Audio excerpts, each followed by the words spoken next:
इस संसार का सबसे बड़ा सत्य है मृत्यु। प्रत्येक वस्तु या जीव जो इस संसार में जन्मा है वह एक दिन मृत्यु को जरूर प्राप्त होगा। लेकिन एक सत्य और भी है जो मृत्यु के बाद शुरू होता है। गरुड़ पुराण के अनुसार यह धरती जिस पर हम जीवन जी रहे हैं यह हमारा जीवलोक नहीं है, यह मृत्यु लोक है। यानी कि यहाँ पर हम मृत हैं और इसके बाद जो जीवन आता है वो सच में हमारा जीवन होता है। हमारे मन में यह प्रश्न हमेशा रहता है कि मृत्यु के समय और उसके बाद क्या होता है। क्या मृत्यु के समय आत्मा को दिव्य शक्ति प्राप्त होती है और उसके बाद वह आत्मा कब तक इस मृत्यु लोक में रहती है और कितने दिन बाद आत्मा यमलोक पहुंचती है। ऐसे ही अनेक प्रश्नों का उत्तर हमारे गरुड़ पुराण में मिलता है। गरुड़ पुराण में श्री हरि नारायण ने मृत्यु से पूर्व और मृत्यु के बाद से लेकर आत्मा के मोक्ष प्राप्ति तक के बारे में विस्तार से बताया है। तो दोस्तों आइए जानते हैं क्या है गरुड़ पुराण। गरुड़ पुराण के अधिष्ठाता भगवान श्री हरि नारायण हैं। इसमें 19,000 श्लोक हैं, लेकिन अब 7,000 श्लोक ही रह गए हैं। क्योंकि गरुड़ पुराण को 2 भागों में बांट दिया गया है। पहले भाग में विष्णु की भक्ति, उनके 24 अवतार की कथा और पूजा विधि के बारे में बताया जाता है।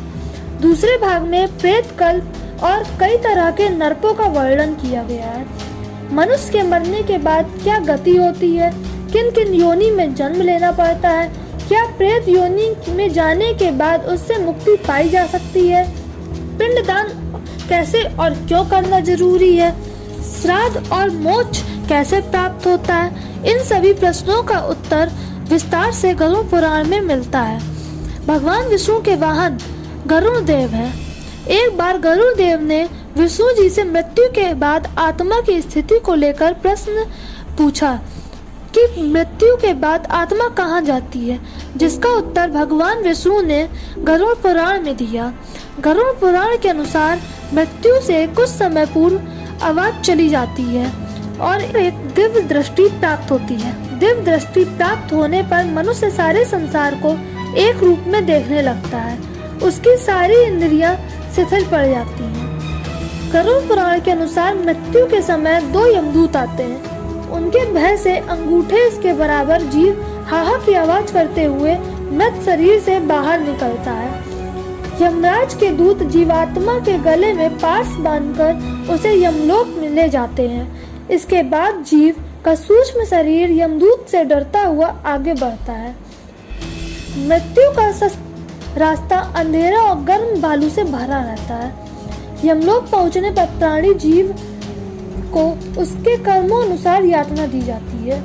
फिर यमराज के कहने पर उसे आकाश मार्ग से घर छोड़ दिया जाता है। घर पहुंचकर आत्मा फिर से शरीर में प्रवेश करने की कोशिश करती है, लेकिन यमदूत के पास से मुक्त नहीं हो पाती। पिंडदान के बाद भी वह जीवात्मा तृप्त नहीं हो पाती। इस तरह भूख प्यास के बेचैन आत्मा यमलोक पहुंचने के लिए 47 दिन का सफर तय करती है।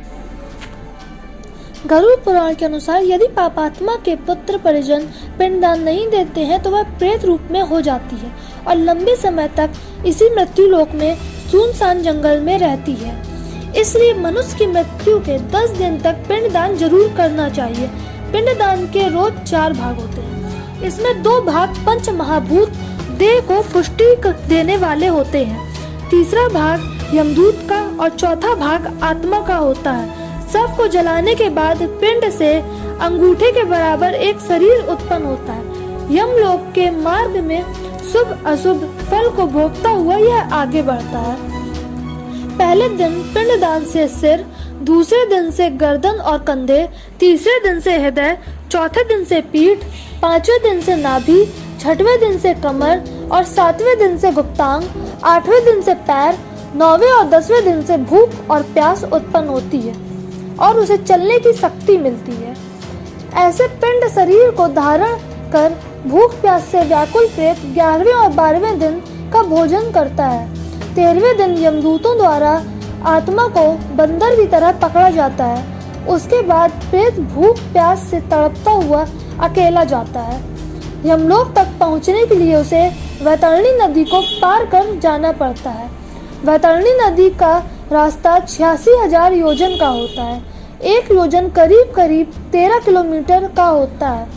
47 दिन तक लगातार चलकर आत्मा यमलोक पहुंचती है। इस प्रकार मार्ग में 16 पुरियों को पार कर पापी जीव यमलोक पहुंचता है। यमलोक पहुंचने के बाद काफी समय तक यात्रा सहने पर उसे विभिन्न योनियों में नया शरीर मिलता है। गरुड़ पुराण के अनुसार यमलोक पहुंचकर आत्मा को 3 अलग अलग मार्ग मिलते हैं, जिसमें आर्ची मार्ग, धूम मार्ग और उत्पत्ति यानी विनाश मार्ग शामिल है।